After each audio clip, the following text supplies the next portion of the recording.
afternoon, everybody. All about the gyro here on Monday, the 14th of September, and in a couple hours, season 4 of the 2020 iRacing schedule will commence. So, I wanted to show you something that I think you should be doing when you race more than one series with regularity, and that is figuring out situations where you can gain I rating and situations where you better be cautious about I rating. So I've done this chart. And in this chart lists the 4 series that I will likely be racing in. The first 2 definitely. The IMSA GT3 for the Online Sports Car Championship and the Spec Racing Ford. So they're in the first 2 columns there. But then the 2 right columns. Michelin Pilot GT4, which I own the M4 GT4 Beamer for, and the Ferrari GT3 Fixed, which I now also own the Ferrari GT3 for. So this is where balancing schedules are really going to benefit you. So the first thing is the first 2 columns, they are contested every other hour. So this is where you got to look at the iRacing master calendar and make sure that you get your time schedules correct. Otherwise, you're going to have some trouble. So, as you've seen in previous videos where I've made certain PDFs, certain things to filter all that information down to a little bit more palatable form, here is the deal. The Ferrari GT3 and the Spec Racing 4 are D-license. Now, I want to correct something that I said in a previous video. I thought the BMW 12-minute challenge was going to use the M8. Looking at the calendar, it is still the GT4. So I did not put that in at the time of making this chart, but the same logic still applies. And for the sake of completion, I can tell you that weeks 1 and 2 are going to be killers, also week 11 and 12 in that series. And that's because it's the first week. It's at Legacy Silverstone, which I do not own. You have to pay $5 for it. And in Suzuka, the East course, which has the S's, I'm just expecting some carnage. So I didn't put that in here, but keep that in mind. Those races happen half past every hour. Now, the 2 biggies. The Ferrari GT3 starts every hour at 15 minutes past. The other D license in this is the Spec Racing Ford. Those are every 2 hours at 45 minutes past. So now, as you see, once you do a race with Spec Racing Ford, you have about an hour and a half of stuff you need to fill that time with. Hence the comment about the BMW 12-minute challenge, which runs at half past, and also the Ferrari GT3. So, with all of that said, when we look at the Ferrari GT3 and the Spec Racing Ford for D license, notice the color coding. Red is a high risk of losing I rating in that particular series. Yellow is medium, green is low, and orange is I don't own the track and or car. So until shortly ago, I didn't have the Ferrari GT3. Now I went and purchased it. You'll note that the number 1 box, and down here, we get down here to number 12, the numbers instead of the individual tracks have been illuminated. The reason is they're the first week and the last week. Expect craziness. 12th week is obviously because people are trying to either get safety rating or keep their licenses. The first week is new tire model, who's really done the practice versus just drove a few laps.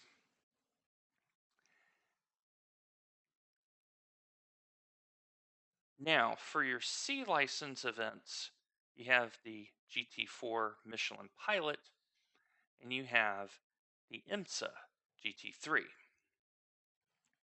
Now, the IMSA GT3, those are normally 45 minutes. There's a couple of 60-minute ones. Those are every other hour. So every 2 hours at 45 minutes past.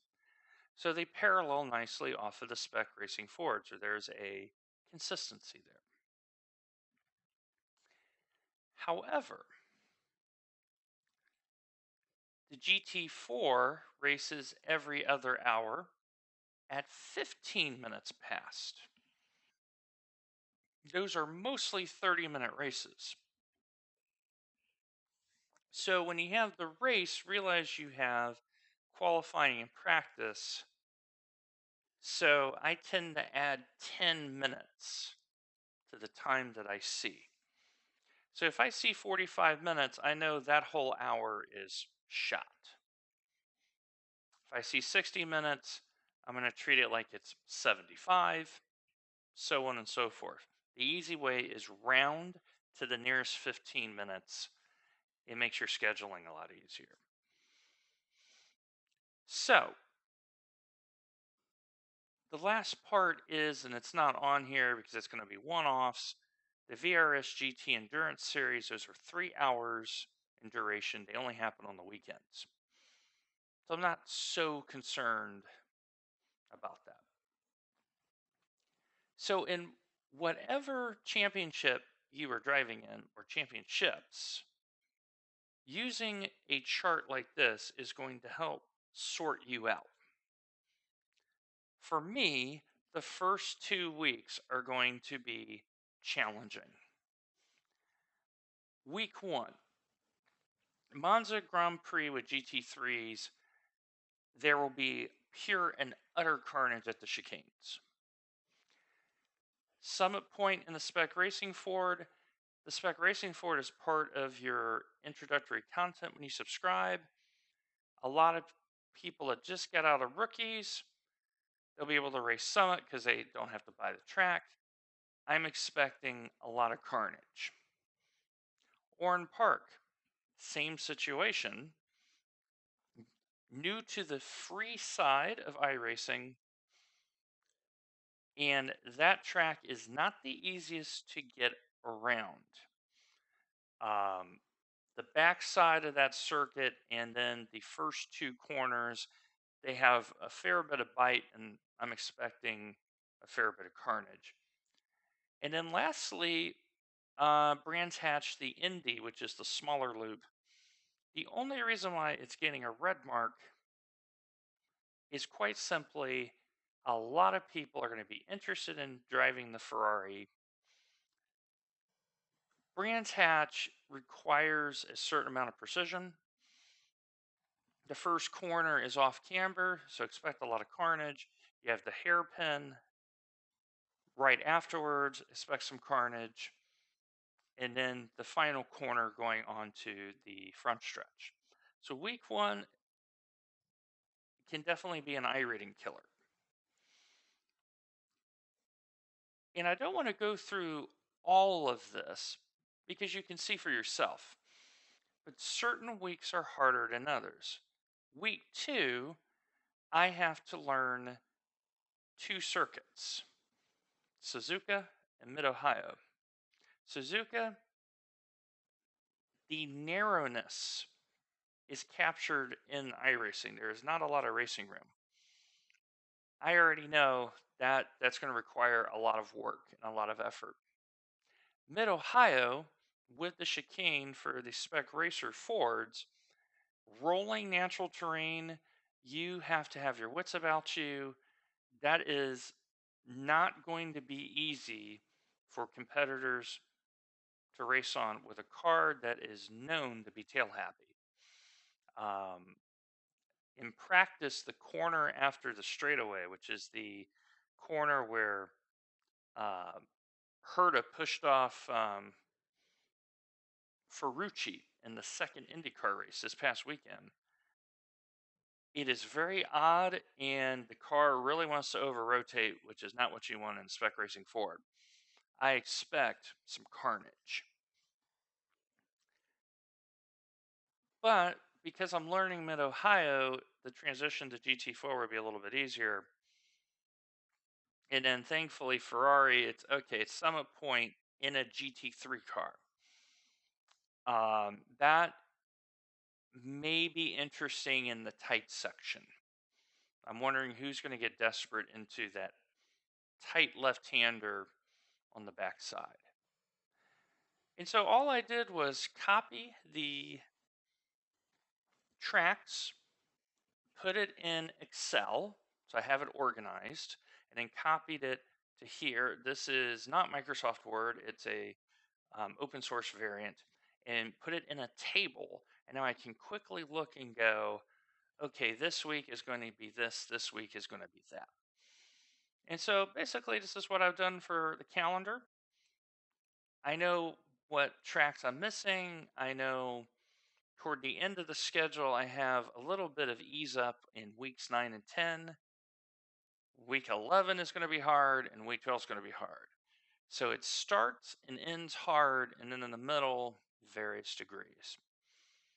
So a little bit of computer skills will go a long way, and where this is better at than, let's say, a standard iRacing week planner site like the one I've mentioned, is you're not only just seeing this at a glance and going, okay, I need to pay attention here, here, here. You now can go, okay, I am comfortable with this car and this track, therefore I need to focus on other areas. So yeah, just wanted to show you this. And the other thing about this is on this particular sheet, I'm going to put the gains or losses, but we're going to think positively, of what I've had. And what I'm going to do is I'm going to put it right here in the week in 4 columns. So you'll see a safety rating gain and you'll see an I rating gain. And now you can see if your initial analysis was correct. That way you're still improving. So that's about it from now. Right now, the iRacing services, they're going to end series support at 5 o'clock National Time, so they can get the all the member promotions squared away, the season switch over. They're going to be busy for a couple hours. So that's about it. Stay tuned because in a few hours, we're going to have the first race of the season. In the interim, I'm going to do some practice.